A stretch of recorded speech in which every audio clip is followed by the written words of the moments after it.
Suspend कर दिया गया है हाउस से। 6 ने 8 लोगों को सस्पेंड किया गया है और ज्यादा लोगों को सस्पेंड करना चाहिए था। ये गुंडागर्दी का कोई जगह नहीं है, ये सभी गुंडे हैं।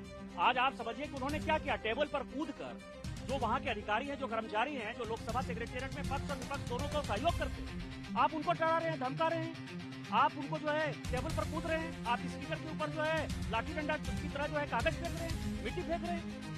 ये गुंडागर्दी है ना। और उसमें राहुल गांधी कहते हैं कि मैं अपनी मर्जी से बोलूंगा, आपकी मर्जी नहीं चलेगी। ये पार्लियामेंट स्पीकर की मर्जी से चलता है। स्पीकर यहाँ के कस्टोडियन है और आर्टिकल 105 में ये सारे अधिकार संविधान निर्माताओं ने सारे अधिकार स्पीकर को दिए हैं। यदि पार्टी भी बोलने के लिए स्पीकर कहें कि नहीं बोलना है तो नहीं बोलेंगे। टाइम यदि पार्टी तय कर दी और स्पीकर कहते हैं कि नहीं आपका टाइम नहीं दूंगा मैं, तो कोई इसके ऊपर कोई क्वेश्चन नहीं कर सकता। जो 389 है रूल का, वो कहता है कि सारे डिसीजन स्पीकर के हाथ में हमने सौंप दिए। जैसे कि आर्टिकल 368 है कॉन्स्टिट्यूशन का कि पार्लियामेंट को ये पूरा अधिकार है कि वो कॉन्स्टिट्यूशन में चेंज कर सकता है। इस चीज का ऑथेंटिकेशन मैंने कल भी कहा, फिर मैं आपको एक्सप्लेन कर दे रहा हूँ।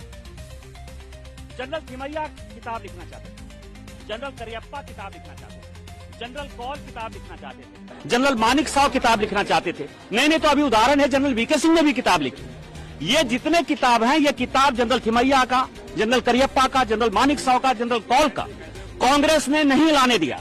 मधुलिमिये जी ने पार्लियामेंट लाइब्रेरी में जाइए, मधुलिमिये जी उस किताब के बारे में बोल रहे हैं, नाथ पई उस किताब के बारे में बोल रहे हैं, पीलू मोदी उस किताब के बारे में बोल रहे हैं, अटल बिहारी वाजपेयी उस किताब के बारे में बोल रहे हैं। और सभी जगह, कई एक जगह नेहरू जी ने खुद, कई एक जगह इंदिरा जी ने खुद ये कहा, नेहरू जी ने तो करियप्पा के बारे में कहा कि ये पागल हो गया है, इंसान हो गया है।